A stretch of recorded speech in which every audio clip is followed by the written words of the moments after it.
तुमच्यासोबत पण असं कधी झालं का? लई मन लावून भाजी केली आणि भाजी एवढी भारी झाली आणि तुम्ही जेवायला बसायच्या आधी ती भाजी संपली. सेम असं माझ्यासोबत पण झालं.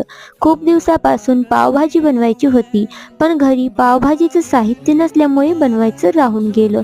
चला मग आज बनवूया. कुकरमध्ये बटर आणि तेल घालू. तेल गरम झालं, बारीक कापलेली मिरची, लसूण, अद्रक, कांदा आणि टोमॅटो टाकून भाजून घेऊ.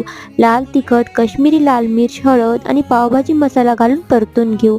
फुलगोबी, गाजर, पावभाजीला रंग छान येण्यासाठी बीट, शिमला मिर्च, वाटाणे, चवीपुरतं मीठ आणि पाणी घालू.